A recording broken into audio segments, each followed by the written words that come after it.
Welcome to our YouTube channel Legends Bioscience. आशा करते हैं कि आप सभी लोग स्वस्थ होंगे। ऑनलाइन के इस क्रम को आगे बढ़ाते हुए हम शुरू करते हैं अपना आज का नया अध्याय। आज का हमारा यूनिट है रिप्रोडक्शन और इस यूनिट का अंतिम चैप्टर है जनन स्वास्थ्य या रिप्रोडक्टिव हेल्थ। तो चलिए जानते हैं हम इस चैप्टर के बारे में कि संपूर्ण चैप्टर में हम क्या क्या डिस्कस करने वाले हैं। तो जनन स्वास्थ्य के अंतर्गत हम लोग reproductive health problem and solution और स्ट्रैटेजी, रिप्रोडक्टिव हेल्थ जनन स्वास्थ्य समस्याएं तथा कार्यनीतियां एवं इसके निवारण के बारे में पढ़ेंगे। Population explosion and birth control, जनसंख्या विस्फोट तथा जन्म नियंत्रण। मेडिकल टर्मिनेशन ऑफ प्रेगनेंसी, चिकित्सकीय गर्भ समापन या सगर्भता का चिकित्सकीय समापन। सेक्सुअली ट्रांसमिटेड डिसीज, यौन संचारित रोग तथा इनफर्टिलिटी, वंध्यता जिसे हम बाजपन भी कहते हैं। इतने टॉपिक के बारे में हमको इस संपूर्ण चैप्टर में डिस्कस करना है। ध्यान रखिए, बोर्ड की परीक्षाओं के अनुसार तथा नीट की परीक्षाओं में इस चैप्टर से काफ़ी अधिक नहीं परंतु महत्वपूर्ण प्रश्न पूछे जाते हैं। जनरल लाइफ में देखा जाए, सामान्य जीवन में यह चैप्टर हमारे लिए बहुत ही ज़्यादा महत्वपूर्ण है। यही कारण है कि इस चैप्टर को हमारे सिलेबस के अंतर्गत रखा गया है। तो आज का हमारा टॉपिक रहेगा reproductive health problems and strategy या फिर प्रॉब्लम्स एंड सॉल्यूशन। जनन स्वास्थ्य समस्याएं तथा कार्यनीतियां, समस्याएं तथा निवारण। सर्वप्रथम हम जनन स्वास्थ्य का संपूर्ण मतलब जानते हैं। जब भी हम जनन स्वास्थ्य या रिप्रोडक्टिव हेल्थ का नाम लेते हैं तो आप सभी के मस्तिष्क में एक ख्याल जरूर आता होगा कि जनन स्वास्थ्य का मतलब यही है कि केवल रिप्रोडक्टिव सिस्टम या रिप्रोडक्शन से जुड़े हुए सभी पहलुओं को ध्यान में रखा जाए, परंतु ऐसा नहीं है। जनन स्वास्थ्य एक संपूर्ण स्वास्थ्य को दर्शाता है और वर्ल्ड हेल्थ ऑर्गेनाइजेशन WHO, विश्व स्वास्थ्य संगठन के अनुसार अगर हम देखें, विश्व स्वास्थ्य संगठन एक ऐसा संगठन है जो कि संयुक्त राष्ट्र संघ या फिर यूनाइटेड नेशन द्वारा गठन किया गया है। इसका फॉर्मेशन अगर हम देखें, निर्माण, तो 7 अप्रैल 1948 को इसका गठन हुआ था और इसके गठन का मूल मकसद जो था वो संपूर्ण विश्व के स्वास्थ्य को ध्यान में रखकर किया गया था। इसका अगर हेडक्वार्टर हम देखें तो जेनेवा, जो कि स्विट्जरलैंड में स्थित है, वहाँ पर है। तो अगर हम WHO के अनुसार जनन स्वास्थ्य का अर्थ समझें तो जनन स्वास्थ्य न कि सिर्फ जनन स्वास्थ्य बल्कि एक संपूर्ण स्वास्थ्य जिसके अंतर्गत शारीरिक स्वास्थ्य, मानसिक स्वास्थ्य, मानसिक स्वास्थ्य को हम भावात्मक भी बोल सकते हैं, व्यवहारात्मक स्वास्थ्य,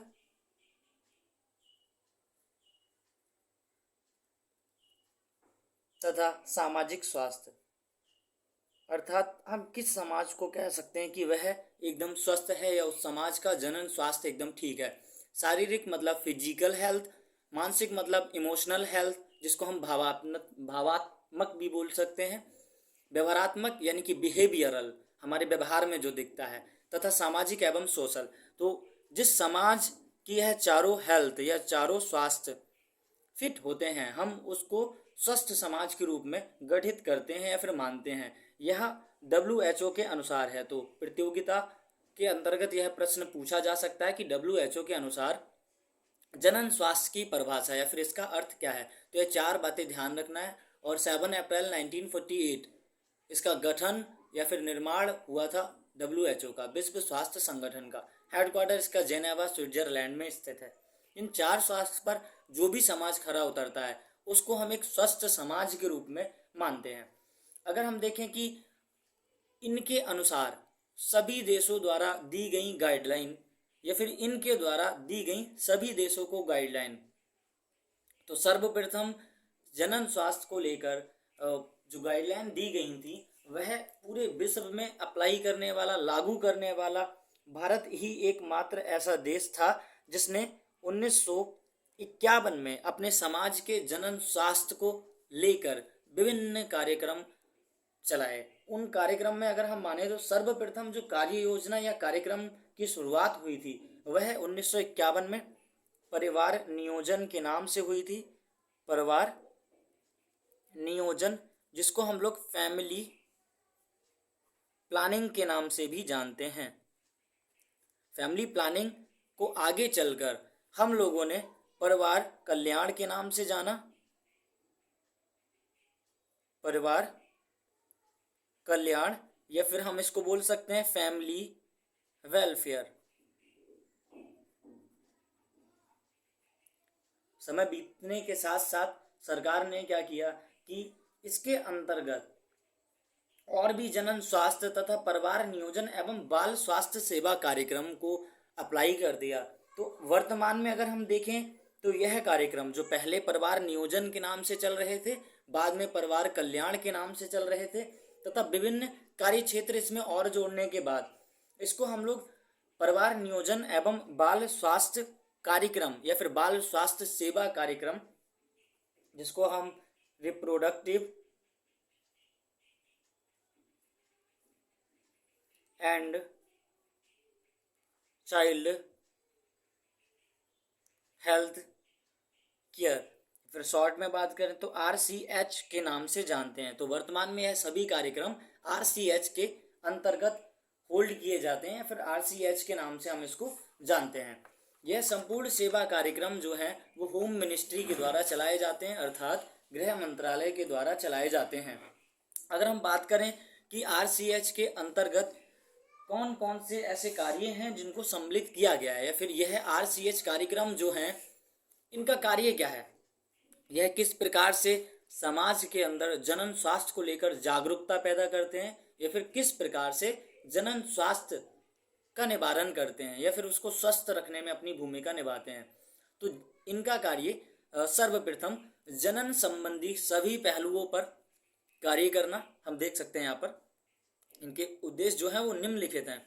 जनन संबंधी सभी पहलुओं की जानकारी समाज तक पहुंचाना, जिससे जननात्मक रूप से एक स्वस्थ समाज तैयार किया जा सके। जननात्मक रूप से यहाँ तात्पर्य सभी संक्रामक बीमारियों से दूर तथा यौन संचारित रोगों से दूर है, अर्थात हम यह सभी जानकारी देकर अपने समाज को जननात्मक रूप से स्वस्थ रख सकते हैं। और दूसरा अगर हम देखें तो युवाओं को यौन संबंधी सही ज्ञान देने के लिए स्कूलों में उचित यौन शिक्षा व यौन संबंधित सभी पहलुओं पर ज्ञान देना, जिससे क्या होता है कि सभी युवा जो कि आगे चलकर वैवाहिक जीवन में प्रवेश करेंगे उन तक भ्रांति ना फैले, उन तक सही जानकारी फैल सके, जिससे आगे आने वाले जितने भी रोग हैं उनका निवारण आसानी से पाया जा सके। उसके साथ साथ अगर हम देखें तो जनन एवं बाल स्वास्थ्य कार्यक्रम से संबंधित संस्थाओं के द्वारा, अच्छा एक चीज ध्यान रखना, यह संस्थाएं सरकारी तथा गैर सरकारी हो सकती हैं। अगर मैं बात करूं कि जनन एवं बाल स्वास्थ्य कार्यक्रम से संबंधित कोई सरकारी संस्था, तो हम लोगों के आसपास जो प्राइमरी हेल्थ केयर होते हैं, प्राथमिक चिकित्सा या फिर चिकित्सा केंद्र होते हैं, या फिर सामुदायिक चिकित्सा केंद्र होते हैं, जिनको हम आम भाषा में ब्लॉक भी कहते हैं, यह सब सरकारी संस्थाओं के अंतर्गत आते हैं। और गैर सरकारी संस्थाओं की अगर हम बात करें तो उसके अंतर्गत ढेर सारे चलने वाले NGO जो नॉन गवर्नमेंट ऑर्गेनाइजेशंस होती हैं, वह भी इन कार्यक्रम में बहुत बढ़ चढ़कर भाग लेती हैं। संस्थाओं के द्वारा गर्भवती महिलाओं को पौष्टिक आहार, सुरक्षित प्रसव एवं शिशु की देखभाल तथा माता द्वारा संतान को दुग्धपान के महत्व की जानकारी देना, पौष्टिक आहार से संबंधित सभी भी फल सब्जियां जितनी भी डाइट है वो सब की सलाह एक गर्भवती महिलाओं को देना, तथा उनका सुरक्षित प्रसव, एक एवरेज डिलीवरी जो कि भारत में हर जगह वर्तमान में हो रहा है। हर 2-3 किलोमीटर के अंतर्गत अगर हम देखें तो हर जगह कुछ मैटरनिटी सेंटर्स खुले हुए हैं जो कि प्राइवेट और गवर्नमेंट दोनों हैं, जो कि सुरक्षित प्रसव को कराने में सफल हैं, एवं शिशु की देखभाल जो कि माता को बताया जाता है, एवं संतान को दुग्धपान के महत्व की जानकारी देना। जैसा कि हमने इससे पहले वाले लेक्चर में पढ़ा था कि माँ का जो पहला पीला गाढ़ा दूध होता है जिसको कोलोस्ट्रम कहते हैं, जो कि प्रसव के 24 घंटे के भीतर माता के स्तनों के अंदर उपस्थित होता है, जिसके अंदर ग्लोब्युलिन प्रोटीन होता है। तो वह प्रोटीन की जानकारी सभी माताओं को देना। जन्म नियंत्रण हेतु गर्भ निरोधक उपायों से समाज को अवगत कराना। अब यहाँ पर गर्भ निरोध की आवश्यकता क्यों पड़ी, इसको हम आगे चैप्टर में, आगे टॉपिक में डिस्कस करने वाले हैं। क्योंकि पॉपुलेशन एक्सप्लोजन के कारण गर्भ निरोधक या फिर कॉन्ट्रासेप्शन मेथड जो होते हैं, उनकी बहुत ही अधिक भूमिका हमारे वर्तमान समाज को है से अवगत कराना।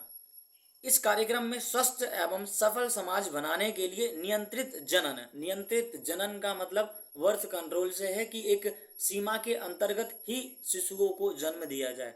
कम संतान तथा समाज में लड़के व लड़कियों के समान महत्व पर जोर दिया जाना। लड़के व लड़कियों के समान महत्व पर जोर देने का तात्पर्य हमारे रूढ़िवादी समाज से है या फिर हमारे पितृसत्तात्मक समाज से है, जो कि सिर्फ और सिर्फ लड़कों को महत्व देता है।